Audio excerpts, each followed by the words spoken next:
Hello, you amazing hackers. I hope you're all doing well today. So, I have a special guest with me. This is Inti from Intigriti. Nice seeing you, man. How are you doing? Everything okay? I'm doing fine. Yeah, I mean it's challenging times. It's with the whole Corona crisis. It's working from home. I was not really used to do that, but I found my way, and we. I mean, our numbers are up. We're growing quite fast. Sometimes it's even being from home. It's not always easy to share your excitement. Let's say. But yeah, I mean, I've fully adapted to the situation, and I just look forward now. And being at home, all I got is my girl and my work, so I better make it a good work and a good experience, which it is. I always look out to work every day and to engage with the hacker community. To me, it's one of the best jobs in the world. That's really awesome. I saw you guys got an investment of like, what was it, 4 million euros Yeah, recently? 4,133,700 actually. So I really appreciate our investor just putting that extra thought into the number. And to me, it was also a sign that they really appreciated the hacker community for doing that. It's a quirk, but still, I love them being so open about it. And when I told them about the 1337 elite number, as you associated with hackers, they absolutely love the idea. So That's so cool. very happy to have them on board. Yeah. Yeah, and also as a bug bounty hunter myself, a genuine thank you from the whole community for that investment. It strengthens the whole community to make such a beautiful investment. And the fact that you spend a lot of time on your work, does that leave you any room for bug bounty hunting, or is it mostly work now? Yeah, I mean, I have my periods. I would say I sometimes I'm very into bug bounty hunting, but I'm still active on other platforms as well. I often participate in live hacking events, and I'm more the kind of hacker that needs to be challenged. And whenever somebody says, "Okay, we're doing a competition," or "I need you to hack this," I'm more motivated than if I'm tired at work and then after work I go for some sporting, I go for some jogging, and then when I come back, usually I don't find the time to do any more bug bounty. However, since the whole Corona thing, I find myself having a lot of free time in the weekends because, I don't go out, I don't have the occasional hangover, let's say, so I can use that time now to invest in work and in bug bounty, of course.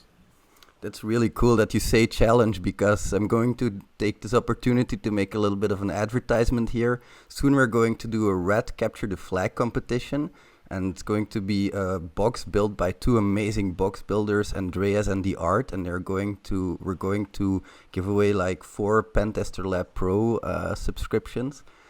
So if you want, you're always invited. I'll send you the website soon. Yes. It would be really cool to have you. Um, about the topic of bug bounty hunting, often when I go hunting, I try my best to avoid duplicates. Of course, it's not easy, but do you have any tips to avoid duplicates? For me, the best way to avoid duplicates, and nobody can fully avoid duplicates because when you're a bug bounty hunter, it inevitably it happens. You find bugs, others also do. Recently, I had a very painful duplicate. It was at the end of the day, I still got $9,000 for it because it got split, but it was a book worth $18,000. So Wow. that was, I mean, it was still a nice bounty, but I was thinking, well, yeah, from a duplicate perspective, it's kind of a painful one, and I've been there before. I was lucky that I still got a split, but my methodology rather, and this depends from target to target, is imagine yourself, first of all, when you see a target, okay, what are the other guys doing? What are the other people looking for? And then just imagine for a sec the inbox of that program and how long they've been around. I mean, it's quite logical that the most obvious stuff will have been found, that people will have looked into JS files, that they will have looked for the basic IDORs. So very often when I start, I don't really look for even just basic IDORs because I just assume, and sometimes I'm wrong and it's still there, but sometimes I just assume, okay, my fellow bug bounty hunters have been here.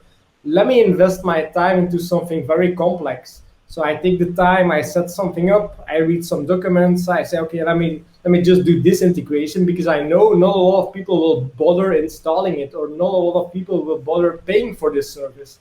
Um, and that's kind of the sweet spot for me when I get to find the least amount of duplicates.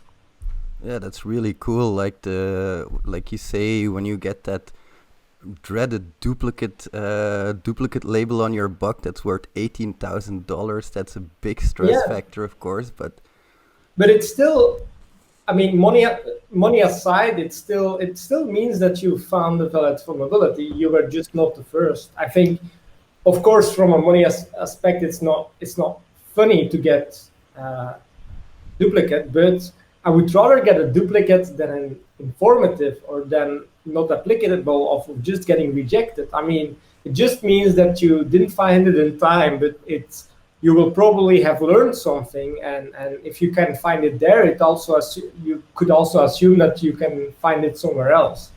And for a lot of people starting out with bug bounty, the rate of duplicates you will find eventually will go down, because in the beginning you have the tools everybody uses. You don't have any custom methodologies yet. But if you're reading the same blog articles and tools and whatever everybody is using, then it's just a game of, okay, I want to be first. Whereas if you gain more experience, and you gain experience by getting duplicates, you actually decrease your chance of getting duplicates, because you know, okay, this is what other people are looking for, and here's how I can avoid falling into the same trap again. You will never fully eradicate duplicates, but I don't get them so often, because I only for go for weird complex stuff that not a lot of people bother to look at. yeah, I think you were one of the examples that I turned to. I think you said it once, like when other people go really starting up their tools and all that stuff, I go digging into the manual, and I really took that to heart. I really liked that saying. For me, it's also a lot about the learning process, of course. I think just like everybody else, when I see something new and I say, for example, WebSockets is something I really want to get into. I have my particular learning process. I just dig into it. I try to see if I can find a vulnerability. And I think everybody has their learning process. Whenever you encounter something new, how do you go about learning about that new thing? Yeah, for me it's and this is where life hacking events greatly help. I think it's about putting yourself into uncomfortable situations. Like if you follow the I don't want a duplicate approach, you want to study something that not a lot of people are aware of. So inevitably you have to learn something new and something other people not have tested. Also is, and I see a lot of pen testers struggling with this as well, is people that are a little bit too much methodology based. They will find great idors, they will find, just critical vulnerabilities, but in the end, vulnerabilities that other people from their space could also find.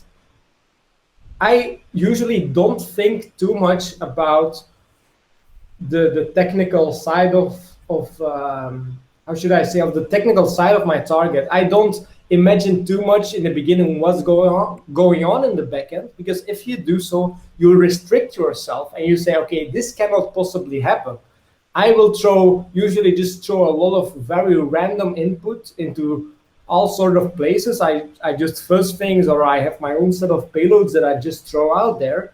Then I see what happens, and then afterwards, I'm like, okay, and what kind of system is this running on? So even if you don't expect a vulnerability to be there, it takes 2 seconds to check it. And I've been in a lot of situations where maybe that vulnerability was indeed not there, but by testing something, you found out that it's vulnerable to something else. So Yeah, that's really interesting advice. I mean, I've been in that same situation as well, where you're like, I don't know what this functionality does, but I don't know if there's a vulnerability in it, so I should just probably go and check it out. Nobody can predict the vulnerability, and this stems a little bit from my day job as a software tester. I've never seen a developer come to me saying you're going to find this bug in the software. So Mm. it's always worth checking out that kind of stuff for me. When it comes to bug bounty specifically, right now I think there's a lot of things happening in the bug bounty community, like collaborations are a big thing, live hacking events. Do you think that bug bounting is going to stay in its current form for a long time, or do you think we're going to see a lot more of these changes in the coming years? No, I think it's evolving. I've been doing bug bounty since about 2011, and a lot of has changed actually, both in terms for the researchers, in terms of platform functionalities as well, in terms of marketing. And I think as this industry grows, because we're just seeing in Europe, I mean, bug bounty in Europe a couple of years ago, before we existed, was not a big thing yet. Of course, you had the American platforms and some of their European counterparts in here making up the bug bounty space in Europe. But now that we have people on the ground um, contacting these companies and convincing them, because that is really the first step, convincing people that bug bounty is something really valuable to them. That's the first step. And once you kind of have this established, and I think we're somewhere in between. We've done a great job, I think, in finding and connecting the right companies and convincing them that bug bounty is very valuable. But there's still a lot of evangelism to do in Europe. But we're on to that. And I think meanwhile, we're also looking at, okay, how is this researcher community evolving?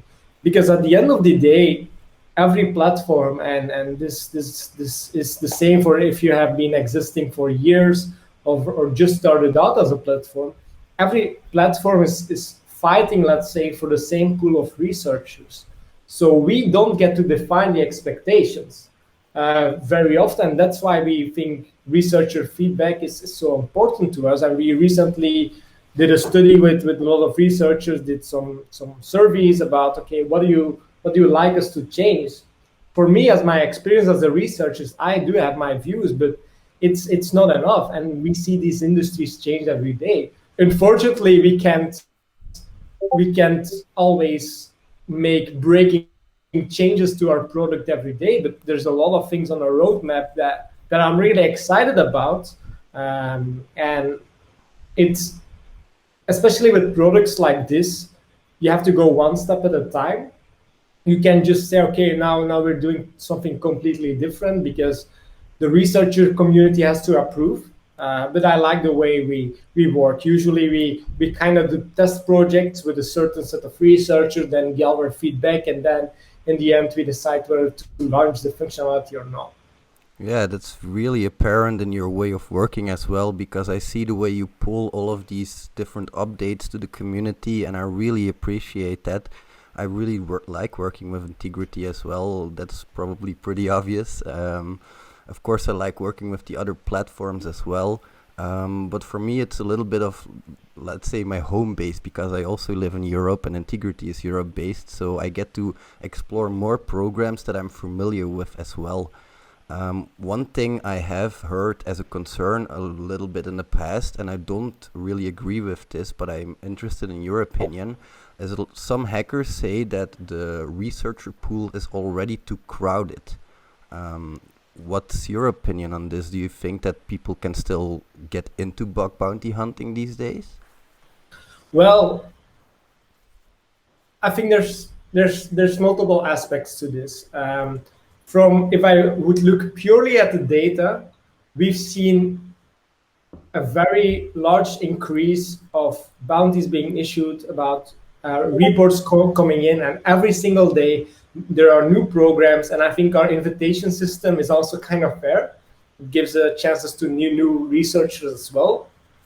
But you're right that for the more traditional vulnerabilities, there is some competition going on there. And I think in the end, and that's why I try to invest a lot of educational resources with Intigriti. I think in the end, what researchers don't want to do is just run their scans all over again, because at the end of the day, that's not effective from them, and it's also not effective for the company, because if a normal scanner could have found something, yeah, I mean, then they just want that scanner, and why would you pay bounties and pay subscription to a bug bounty? That's not the kind of value to provide.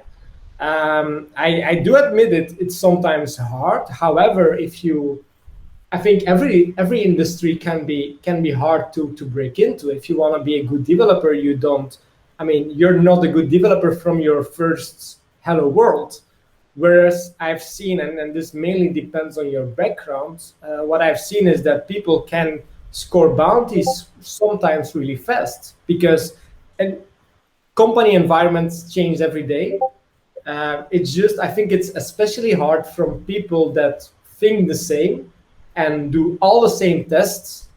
Yeah, then it's just, you don't want the only difference, your only differentiator to be, was I invited first to the program, yes or no? But in terms of data, we've seen a very large increase, but we're also exploring options, and I can't discuss this in detail, but to make it a little bit more, let's say, easier for researchers to follow up and to get into the space. But it's not. I mean, it's not easy because I would love to give 10, 15K bounties to everybody every single day, but that wouldn't be a good business. On the other hand, we want to service as much people as possible, but then the customers have to grow, and it's really a balance. And we're balancing up, and sometimes we have more researchers, sometimes we have more customers, and it's up to me to keep that balance over there. So I think we really do see swings in there. That's really interesting to hear from the other side as well, because as a bug bounty hunter, I sort of get the feeling often that I get a one-sided view of this world, just the bug bounty world. But of course, there's also this whole world that the company has to deal with. Like, do you even want to invite a hacker into your infrastructure? On the surface, that seems like the dumbest idea ever, to just invite a hacker. But if you go deeper into it, the real black hats don't need an invitation. So that's why for me it's really important to still keep up with bug bounties. Also, an aspect I wanted to touch upon is one of the things I really avoid is the OWASP top 10. And I do it exactly for the reasons that you mentioned. A lot of people have already tested this, a lot of people are familiar with it, and I try to look for more for like logic flaws, that kind of stuff. Yeah. That's a great idea, because logic flaws, it boils down to creativity. But I think also in the OWASP top 10, for example, let's take a simple example, cross-site scripting. You won't find cross-site scripting on the search bar on the homepage, for example. But if I were to look for cross-site scripting on a public bug bounty program that has been around for years, that's also an interesting challenge.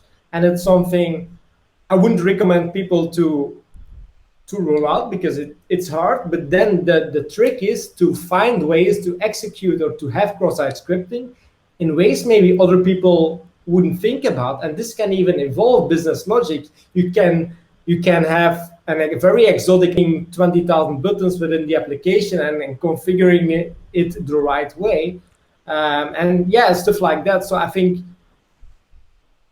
the OWASP top 10 will still be found, but it's getting an art in finding where to find it, and not just putting, like in my time when I started, I didn't know a lot about bugs in general, and I just copy pasted script alert one into every input box. Well, these times are over. And then I get the feeling from some people that have been doing this for years that it's getting harder. Well, that part is getting harder, because companies are getting more mature. But I mean, it's still possible to level up, but it's just, you have to adapt the tools, and sometimes inevitably your technique that you've been using for months will stop working, and then it's up to you to find a new technique or to find something new. Yeah, it's the same in software testing. We have this fallacy in software testing, and it's the clustering of defects. All of these defects cluster usually around like 80% of the defects cluster around 20% of the modules. And I think that's the same in bug bounty hunting as well. But then suddenly you get this like, oh, sorry, my screen switched there, got a call.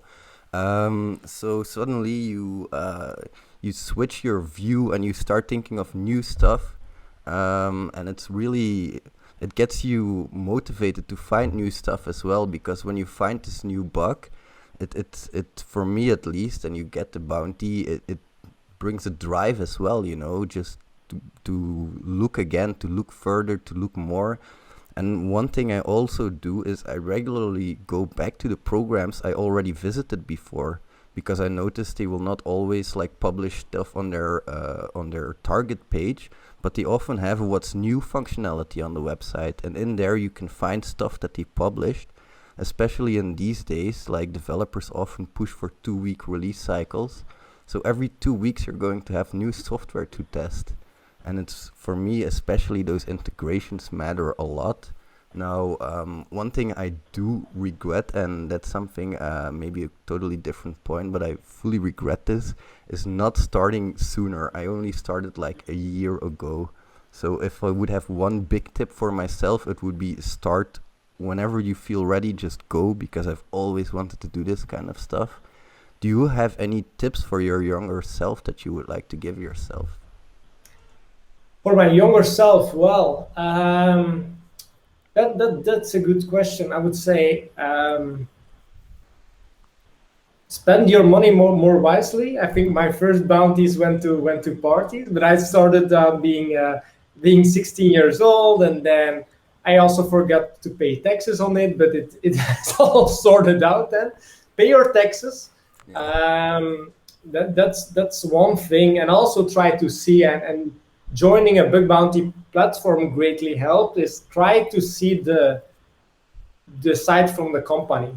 And if you start to understand the company and what they're looking for, instead of complaining that your Internet Explorer only XSS maybe gets rejected, it's easier to know, okay, what kind of value can I bring? But it's also easier, like for me, the moment I made that switch, and for me it took 1 or 2 years when I evolved from being a real script kiddie to actually getting something higher than a medium payout, is try to imagine what they're looking for, and don't be mad at them for not accepting your thoughts on it. Try to get their business or risk model, and once you kind of have established that, your payouts will only increase.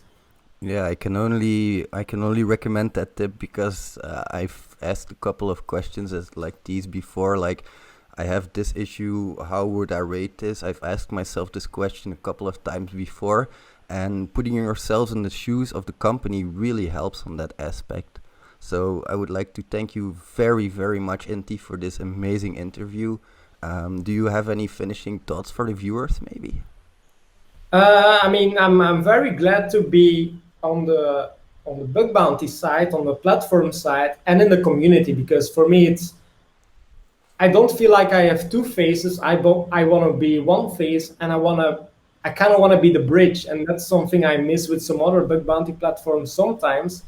That there's no translation about, okay, what's happening behind the scenes. And to be honest, bug bounty platforms are trying to solve some very very tough questions, and we try to be very transparent in that.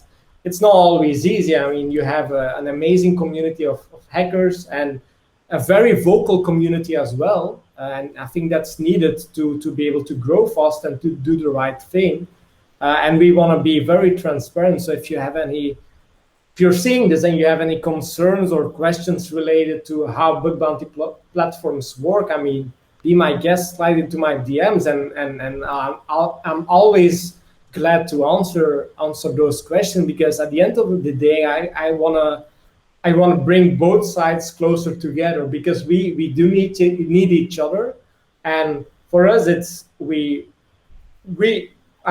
are built on top of the community. We would be nothing without our great community. So for me, community always gets the first place, and I just wanna thank you, for example, for doing this, and creating great content, because we can't do it ourselves, and we need community people like you to really unite people, and to create content out there, also to inspire people and to make this community grow. So thank you for doing that.